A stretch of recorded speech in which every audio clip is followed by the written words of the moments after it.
अस्सलामुअलैकुम वरहमतुल्लाह। उम्मीद है कि आप सब लोग खैरियत से होंगे। स्टूडेंट्स, आज फिर हम कोफैक्टर के बारे में पढ़ेंगे। चलिए फिर लेक्चर का आगाज करते हैं। कोफैक्टर को पढ़ने से पहले माइनर ऑफ एलिमेंट के बारे में आपको बताना चाहूंगा। देखें, हेडिंग ही है टॉपिक की, minor and cofactor of n element. Minor and cofactor of n element.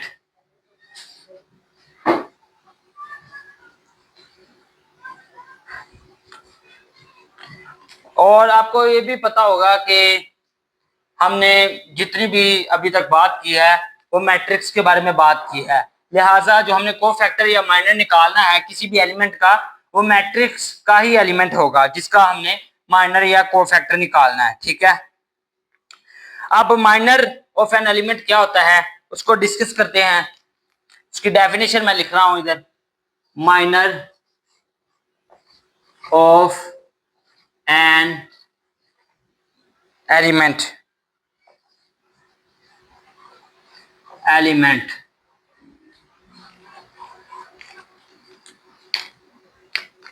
Students,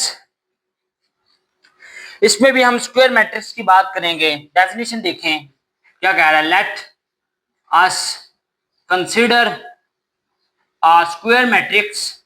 ठीक है, हमने एक स्क्वायर मैट्रिक्स ली है और स्क्वायर मैट्रिक्स ली और जिसका ऑर्डर क्या है, स्क्वायर मैट्रिक्स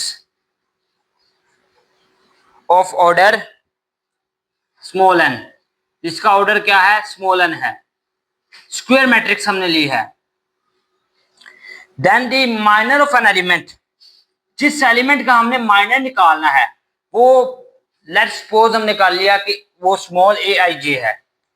कोई एलिमेंट हमने ले लिया किसी भी मैट्रिक्स से। ठीक है, then the minor of n element.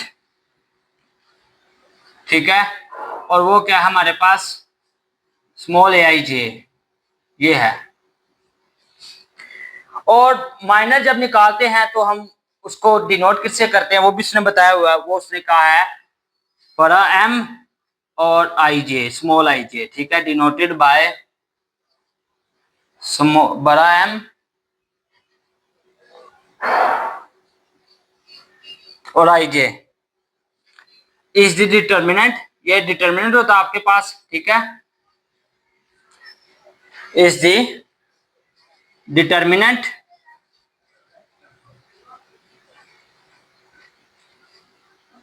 ठीक है,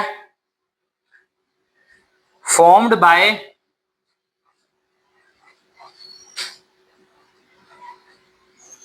deleting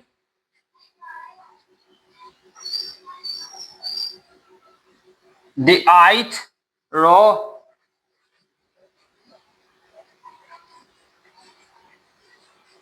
and the jth column of A।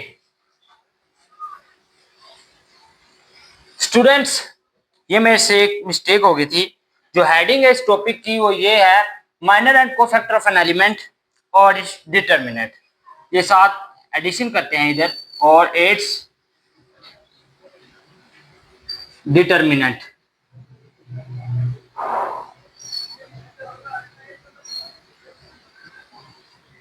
अब देखें, सबसे पहले माइनर की बात की। माइनर का क्या है, सबसे पहले हमने एक फर्ज करनी है, खुद से सपोज करनी कि हमारे पास स्क्वायर मैट्रिक्स है और उसका ऑर्डर क्या है, स्मॉल एन है।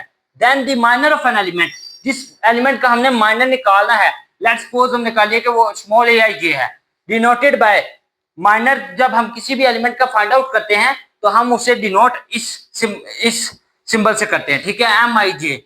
आई जे का मतलब यहाँ पर, आई का मतलब है रो और जे का मतलब है कॉलम। ठीक है, या यो जे रो और कॉलम्स के लिए है। ठीक है, इज द डिटर्मिनेंट, वो डिटर्मिनेंट होगा। कैसे फॉर्म होगा, formed by deleting the ith रो, कि जब हम ith रो को डिलीट करेंगे और jth कॉलम को डिलीट करेंगे तो फिर हमारे पास वो डिटर्मिनेंट आएगा। ठीक है स्टूडेंट्स, और आपको पता है डिटर्मिनेंट को हम डिनोट करते हैं इस तरह, ये सिंबल होता है डिनोट करने का। ठीक है, अब एक एग्जांपल लेते हैं ताकि आपको मजीद इस टॉपिक की समझ आ जाए। ठीक है स्टूडेंट्स, देखें एग्जांपल लिखते हैं। यहाँ पर एग्जांपल की बात करते हैं। अब हमने माइनर निकालना है, ठीक है, किसी भी एक एलिमेंट का। देखें हमने ली एक स्क्वायर मैट्रिक्स, लिखा मैंने कंसीडर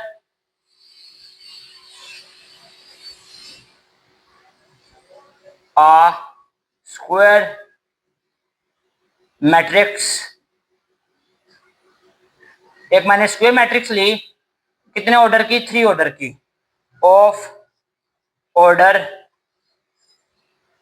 3 ऑर्डर की मैंने स्क्वायर मैट्रिक्स ली। ठीक है, अब जो मैंने ऊपर आपको बात समझाई है उसी तरह हमने इस पे अप्लाई भी करेंगे, वही बात जो मैंने आपको ऊपर समझाई है। ठीक है, मैंने वो लेट सपोज कर ली 3/3 जो मैट्रिक्स है वो क्या है। देखें हमने जनरल फॉर्म लेनी है, तो A11 A12 A13 A21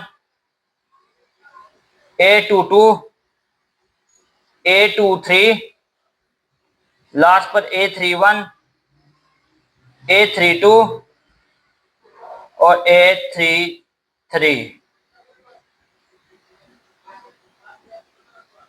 ये देखिए ये हमारे पास आ गई 3/3 की स्क्वायर मैट्रिक्स। अब हमने इसका माइनर फाइंड करना है। लेट्स सपोज हम फाइंड करते हैं माइनर इस एलिमेंट का A12 का। A12 का माइनर फाइंड करने के लिए हमें पहली रो और पहला कॉलम डिलीट करना पड़ेगा, वही रूल जो मैंने आपको ऊपर बताया। चलिए फिर डिलीट करते हैं पहला कॉलम और पहली रो। इधर मैं आपको दिखाता हूं इस तरह शो करके। ये देखें A11 A21 A31 A12 A22 A32 A13 A23 और A33। आप देखें हमने पहली रो और पहला कॉलम डिलीट करना है। तो देखें स्टूडेंट्स, ये मैंने क्या किया, ये पहली रो डिलीट कर दी और ये पहला कॉलम डिलीट कर दिया। माइनर हमने किसका निकाला है? इस एलिमेंट का A12 का। ठीक है, तो जो हमारे पास डिटर्मिनेंट आएगा वो क्या आएगा, हम लिखेंगे M12 से रिप्रेजेंट करेंगे। मैंने आपको बताया कि रिप्रेजेंट आपने इससे करना है MIJ, और आई आपके पास रो होती है और J जो है आपके पास कॉलम होता है। देखें इस तरह लिखूंगा, क्योंकि हमने क्या किया, हमने यहां पर पहली रो और दूसरा कॉलम डिलीट किया है। ठीक है, यहां पर मुझसे मिस्टेक हो गई थी, सॉरी। हमने यहां पर पहली रो और दूसरा कॉलम डिलीट करना है इसका अगर माइनर निकालना है तो। इसको मैंने इस तरह कर दिया और इसके लिए मैंने ये कर दिया। ठीक है, पहली रो और दूसरा कॉलम डिलीट करना है। वो तब हम करते पहली रो और पहला कॉलम अगर हम A11 को रिमूव करते, लेकिन हमने A12 को रिमूव करना है, लिहाजा A12 को रिमूव करने के लिए हमें पहली रो और दूसरा कॉलम डिलीट करना पड़ेगा। तो यहाँ पे मैंने लिख दिया उसी मुनासिबत से, पहली रो और दूसरा कॉलम है तो M12 लिख दिया, और जो मेरे पास डिटर्मिनेंट आएगा वो क्या आएगा। देखें पहली रो और दूसरा कॉलम हमने, ये देखें पहली रो दूसरा कॉलम निकाल दिया, बाकी क्या बचा मेरे पास A21। ठीक है स्टूडेंट्स, फिर A31, आगे देखें स्टूडेंट्स, फिर A23 और लास्ट पर क्या बचा A33। ये डिटर्मिनेंट आ गया। यही बात की थी मैंने। देखें मैंने यही कहा था कि आपने एक स्क्वायर मैट्रिक्स लेनी है, आपने अगर उसका माइनर निकालना है, किसी भी एलिमेंट का माइनर निकालना है, तो आपने एक रो और एक कॉलम को डिलीट करना है। उसके बाद आपके पास एक डिटर्मिनेंट आएगा, जो डिटर्मिनेंट आएगा वही आपके पास बेसिकली माइनर होगा उस एलिमेंट का जिसका आप माइनर निकालना चाह रहे हैं। अब इसी से अगला कॉन्सेप्ट हमारे पास आएगा कोफैक्टर का। ये कोफैक्टर क्या होता है? ठीक है। तो कोफैक्टर के लिए भी हमें पहले माइनर निकालना पड़ता है, फिर ये कोफैक्टर निकलता है। देखें जरा, cofactor of n element,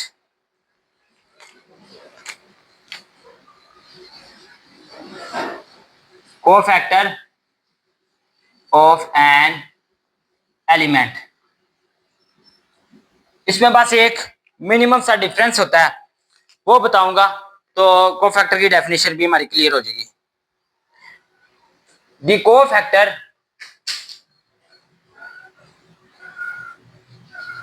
of n element Aij, ठीक है, ऑफ अ स्क्वायर मैट्रिक्स, ये भी आपने स्क्वायर मैट्रिक्स का ही निकालना है, of a square matrix is denoted by, यहां पर चूंकि ए मैट्रिक्स लिए इसलिए लिखेंगे, और डिनोट इसको किससे करते हैं, डिनोट हम करते हैं डिनोटेड बाय Aij, ठीक है। और आई जे का यहां पर व्यू है, मतलब आई रोज के लिए और जे कॉलम के लिए, इज डिफाइंड बाय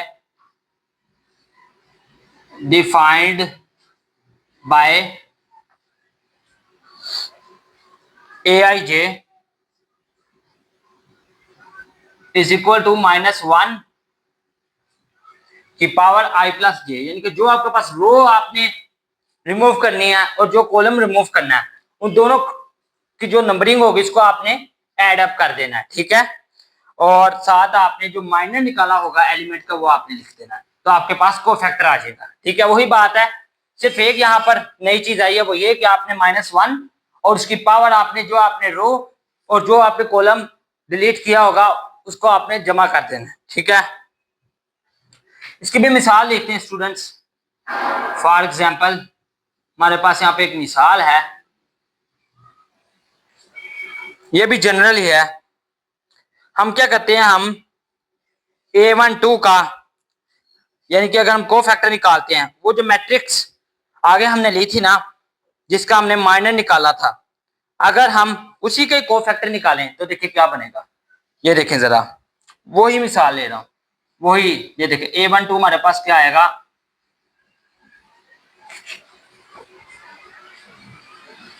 A12 -1 की पावर, वो पहली रो थी और दूसरा कॉलम था, ये ले 1 + 2, और साथ डिटरमिनेंट क्या था आपके पास, A21 था, A31 था, और A23 था, A33 था, ठीक है। ये था आपके पास। तो आप देखें ये क्या बनेगा, -1 का क्यूब आ गया, -1 का क्यूब आपको पता है -1 के बराबर होता है। ये देखिए A21 आ गया, A31 वैसे ही आ गया, A23 आ गया, A33 आ गया। अब देखें -A21, A31, A23, A33, ये आपके पास को फैक्टर आ गया, उसको मैंने डिनोट जो आपको मैंने साइन बताया था उसी से किया है, ठीक है स्टूडेंट्स। अब अगला जो टॉपिक है हमारा वो है डिटर्मिनेंट। डिटर्मिनेंट हम कैसे निकालेंगे अगर हमारे पास 3x3 की मैट्रिक्स आ जाए। तो स्टूडेंट्स इसका तरीका आपको पता ही है डिटर्मिनेंट निकालने का। पहले वाला तरीका आपको पता है कैसे हम करते हैं डिटर्मिनेंट। अगर हमारे पास 3x3 आ जाए तो सबसे पहले हम क्या करते हैं, ये देखिए मैं अगर इधर लिखूं जनरल फॉर्म, ये देखिए A11, A12, A13, A21, A22, A23, A31, A32, A33, ये देखें ये अगर हमारे पास आ गया डिटर्मिनेंट निकालना है इसका हमने। अगर हमने इस मैट्रिक्स का, ये 3x3 की मैट्रिक्स है, अगर हमने इसका डिटर्मिनेंट निकालना है, ये मैंने लिख लिया डिटर्मिनेंट ऑफ मैट्रिक्स, ठीक है। तो अगर हमने इसका डिटर्मिनेंट निकालना है तो जैसे कोफैक्टर में हमने किया था ना कि पहली हमने यानी कि माइनर जब हमने निकाला था तो क्या किया था हमने, जिस एलिमेंट का निकालना था हमने उसी हिसाब से कॉलम और रो को रिमूव किया था। डिटर्मिनेंट अगर हमने 3x3 मैट्रिक्स का निकालना हो तो हम क्या करते हैं, सबसे पहले पहली रो और पहला कॉलम इन दोनों को निकाल देते हैं, फिर जो बचता है वो उसका डिटर्मिनेंट निकाल लेते हैं। फिर हम क्या करते हैं, दूसरी, ये देखें पहली रो पहला कॉलम निकाल लिया, फिर उसके बाद हमने क्या किया, पहली रो पहली और दूसरा कॉलम हमने निकाल लिया, फिर उसके बाद पहली रो है और तीसरा कॉलम हमने निकाल लिया, हमारे पास डिटर्मिनेंट आ जाता था। ठीक है स्टूडेंट्स, तो इस तरीके से हम इसका डिटर्मिनेंट निकाल सकते हैं। इसका यहाँ पर इसने एक और तरीका लिखा हुआ है, वो तरीका भी ठीक है, वो तरीका उसने माइनर वाला तरीका अपनाया हुआ है। उसने क्या किया, उसने सबसे पहले A12 एलिमेंट लिया, उसे निकाल दिया और यानी कि पहली रो दूसरा कॉलम निकल गया, फिर उसने A22 को निकाला है और फिर A32 को निकाला है। यानी उसने क्या किया, उसने पूरे कॉलम को निकाल दिया। मैं क्या कर रहा हूं, मैं यानी कि पूरे कॉलम से मुराद ये है कि उसने पहले दूसरे कॉलम के लिहाज से उसने निकाला है इसका डिटर्मिनेंट, यानी कि उसने पहले A12 की एंट्री निकाली, फिर A22, फिर A32, ठीक है, इस लिहाज से वो चला है। तो मैंने इधर क्या किया, मैंने ये देखिए पहले A11 निकाला, इनके A11 के लिहाज से मैंने डिटर्मिनेंट निकाला, इसको निकाला तो ये देखिए ये बन गया, फिर मैंने A12 को निकाला इस तरह, फिर मैंने A13 को निकाला। ठीक है स्टूडेंट्स, एक और बात आपको बता दूं कि जब आपने सेकंड एलिमेंट निकालते हैं ना, इनके इसको जब आपने A12 को निकालना है तो यहाँ पे नेगेटिव साइन आएगा, ये डिटर्मिनेंट का रूल है। चलिए अब इसे हम अप्लाई करते हैं। पहले मैंने A11 निकाला, उसके नतीजे में मेरे पास क्या आया, A22, A32, A23, A33,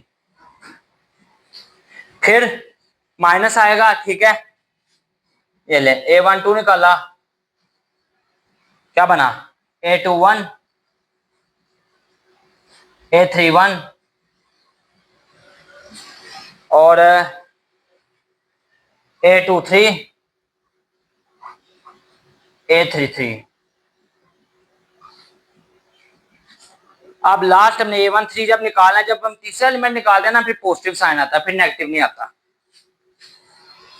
ये ले, अब हमने A13 निकालना है, तो जब A13 निकालेंगे तो फिर क्या आएगा स्टूडेंट्स, फिर देखें A21, A22,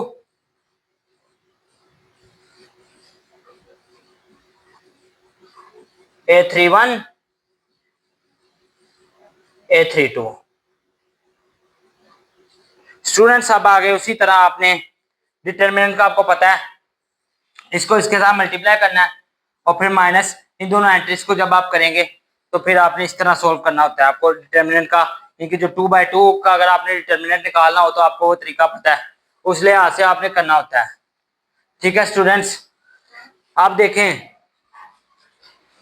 हम इधर क्या करेंगे, A11 है, A11 है, तो ये देखें इसको मल्टीप्लाई करें, A22, A33 minus A23, A32।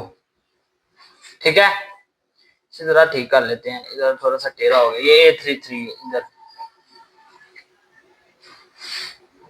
आगे नेगेटिव साइन है A12, देखें A21, A33, negative sign A23, A31। आगे पॉजिटिव साइन है A13 है, इसे करें A21, A32 minus A22, A31।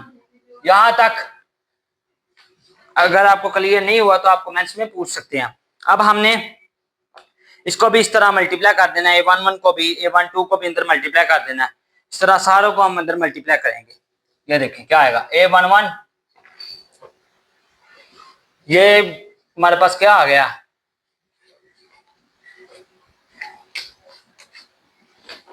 Students A11, A22 A33, ठीक है, माइनस A11 A23 A32। आगे देखें, माइनस A12 A21, ठीक है स्टूडेंट्स, A33। आगे प्लस A12 A23 A31। आगे देखें स्टूडेंट्स, प्लस A13 A21 और लास्ट पर A32।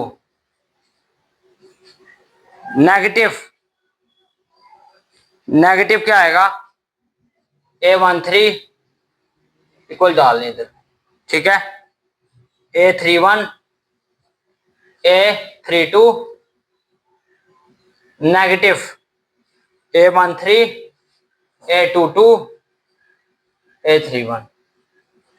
स्टूडेंट्स 2/2 का तो आपने डिटर्मिनेंट पढ़ा हुआ है, लेकिन 3/3 का डिटर्मिनेंट ये नई चीज आपके लिए है, लिहाजा मैंने इसे एक्सप्लेन कर दिया।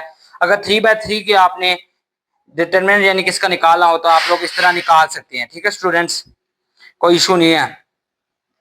ये देखें A11 A22 A33 माइनस, ठीक है, आपके पास क्या है A11 A23 A32 minus A12, ठीक है, A21 A33, उसके बाद प्लस A12 A23 A31, ठीक है, उसके बाद क्या है आपके पास प्लस A13 A21, ठीक है, A13 आया A21 आया और A32 और बाद में माइनस A13 आया, ठीक है, A31 आया, A13 आया A31 आया, ठीक है, और A32। आप चाहें तो इधर भी स्किप कर सकते हैं, कोई इशू नहीं है, जहां पे भी कर देंगे तो आपका जवाब ठीक है, लेकिन आप अगर इसको आगे मजीद करना चाहते हैं तो कोई इशू नहीं है, ठीक है स्टूडेंट्स। तो अब जो हमारा अगला टॉपिक है वो है, ये देखें जरा, प्रॉपर्टीज ऑफ डिटर्मिनेंट्स। आगे हमने डिस्कस करनी है प्रॉपर्टीज ऑफ डिटर्मिनेंट्स, ठीक है स्टूडेंट्स। तो चलें फिर उनको डिस्कस करते हैं।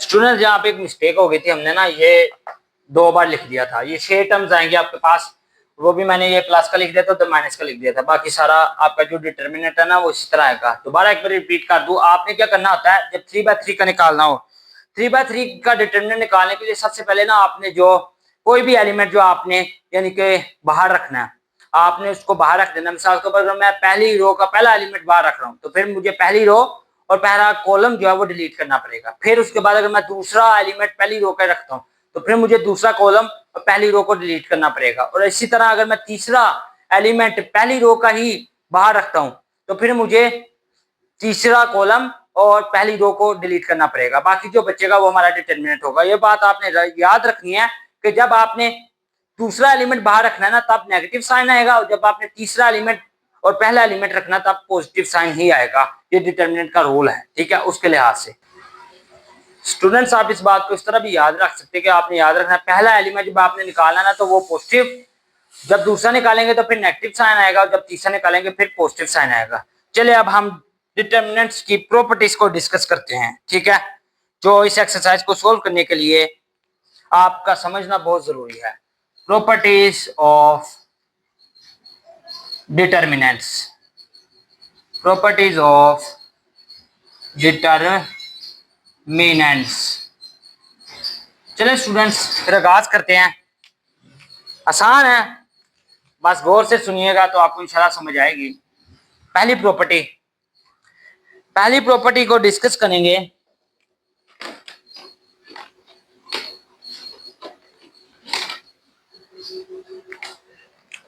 पहली प्रॉपर्टी को डिस्कस करेंगे, कह रहा है कि अगर आपके पास एक स्क्वायर मैट्रिक्स है, फॉर अ स्क्वायर मैट्रिक्स, ठीक है, किसी भी स्क्वायर मैट्रिक्स के लिए यानी कि जिसकी रोज और कॉलम्स की तादाद सेम हो, आपके पास जो डिटर्मिनेंट होगा ना ए का, अगर आप वो डिटर्मिनेंट लें तो अगर उसका ट्रांसपोज लें आप, यानी कि ए का जो डिटर्मिनेंट है वो ए के ट्रांसपोज के जो डिटर्मिनेंट होगा ना उसके बराबर होगा। ये पहली प्रॉपर्टी है। अगर किसी स्क्वायर मैट्रिक्स का डिटर्मिनेंट लेते हैं तो अगर आप ए का ट्रांसपोज लें और फिर उसका डिटर्मिनेंट लें तो इन दोनों का जवाब सेम आएगा। डिस्कस करते हैं। हम लेते हैं 2x2 मैट्रिक्स 1 2 2 1, ठीक है। अब देखें इसका डिटर्मिनेंट लेते हैं। तो डिटर्मिनेंट जब लिया स्टूडेंट्स तो देखिए क्या बना हमारे पास, ये देखिए 1, ठीक है, और -4।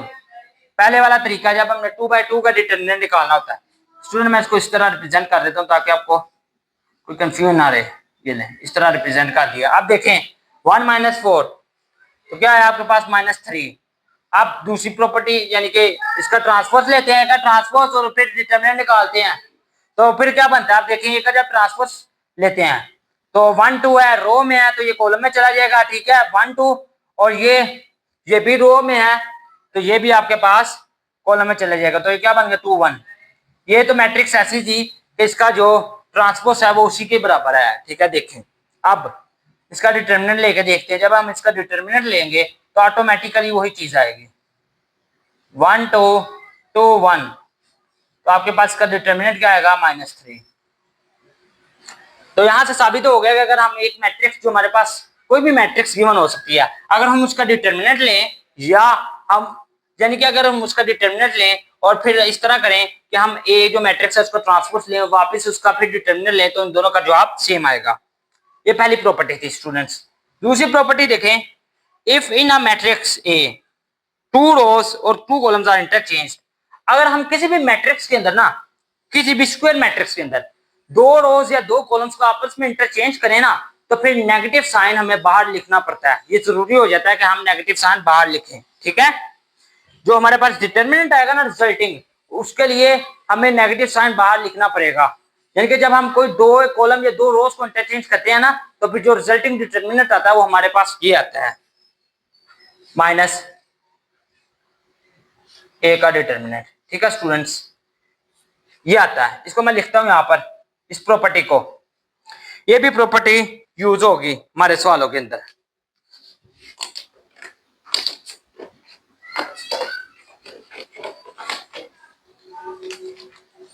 ये देखें students, if in a square matrix, ठीक है students, if in a square matrix A, ठीक है, 2 रोज और कॉलम्स, 2 रोज और columns are interchanged, then determinant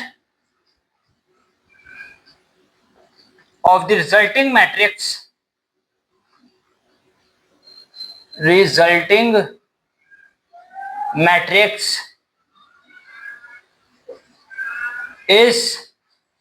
-a determinant. आपको मैंने बता दिया। तीसरी प्रॉपर्टी स्टूडेंट्स देखें, अगर 2 रोज या 2 कॉलम्स आइडेंटिकल आ जाए ना किसी भी मैट्रिक्स में तो आपका जो डिटरमिनेंट है ना किसी भी मैट्रिक्स का वो 0 के बराबर हो जाता है।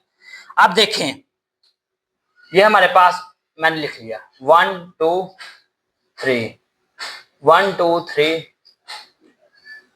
1 1 1। अब देखें 3x3 मैट्रिक्स है, 2 रोज आइडेंटिकल है। अब इसका डिटरमिनेंट निकाले उसी तरह जो मैंने आपको तरीका बताया। 1 हमने बाहर लिखा, देखिए स्टूडेंट्स 1 बाहर रखा तो देखिए क्या बना 2 3 1 1 -2, ये देखें 1 1 3 1 +3 1 1 2 1। देखिए स्टूडेंट्स 2 - 3 -1 आ गया। अब आगे -2 है, ये क्या बनेगा 1, 1 माइनस 3 कितना होता है -2, और ये क्या बना +3। ये देखें 1 -2 कितना होता है -1। ये देखें क्या आ गया -1 -2। ठीक है, ठीक है स्टूडेंट्स। और ये हमारे पास स्टूडेंट्स, अगर आपको नहीं समझ आ रही तो मैं इस तरह लिख देता हूं डायरेक्ट की बजाय। ये 1 है बाहर, तो देखें 2 -3। ठीक है, 2 -3। अब देखें 2 -3 -1 के बराबर, -2 जब इसके साथ मल्टीप्लाई होगा। ठीक है स्टूडेंट्स, -2 जब इसके साथ मल्टीप्लाई, ये देखें ये -2 कैसे है 1, इसके साथ पहले 1, 1 -3 कितना -2, ये क्या बना +4। और ये देखें +3 बाहर, 3 बाहर था 1, इस तरह मल्टीप्लाई -2 -1 होता है, तो ये क्या बना आपके पास -3। ये देखें ये -4 + 4 किसके बराबर आ गया 0 के। यही बात की थी कि अगर हमारे पास 2 रोज या 2 कॉलम्स आइडेंटिकल आ जाएं तो फिर हमारा डिटर्मिनेंट 0 के बराबर हो जाएगा। ये आपने परेशान नहीं होना, बस याद रखना है। मैंने इधर क्या किया, मैंने डायरेक्ट किया है, डायरेक्ट किया है। इसको पहले मल्टीप्लाई किया 2 आया, 2 माइनस इसको इसके साथ 3। इधर देखें -2 बाहर था 1, इस तरह मल्टीप्लाई 1 -3 -2 आ गया। -2 को जब -2 के साथ करेंगे तो +4। इधर देखें 3 बाहर था 1 -2 -1 आ गया। देखें ये हमारे पास 0 के बराबर आ गया। अब चौथी प्रॉपर्टी, अगर किसी भी रो की या कॉलम की तमाम एंट्री 0 के बराबर हो, लेकिन यह बात याद रखनी कि यह हमेशा स्क्वायर मैट्रिक्स। स्टूडेंट्स अगर नहीं समझ आए तो आप कमेंट्स में पूछ सकते हैं, आप ये नोट कर लें ताकि हम मजीद प्रॉपर्टीज डिटर्मिनेंट्स की डिस्कस कर सकें। चलें स्टूडेंट्स, आप मजीद हम प्रॉपर्टीज डिस्कस करेंगे डिटर्मिनेंट्स की,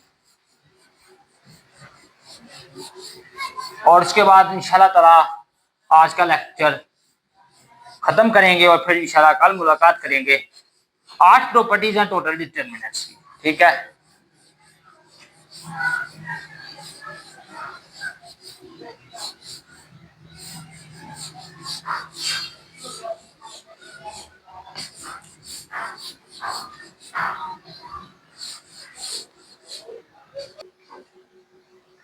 स्टूडेंट्स चौथी प्रॉपर्टी, अगर तमाम की तमाम entries, if all the entries of rows और columns, if all the entries of rows और कॉलम्स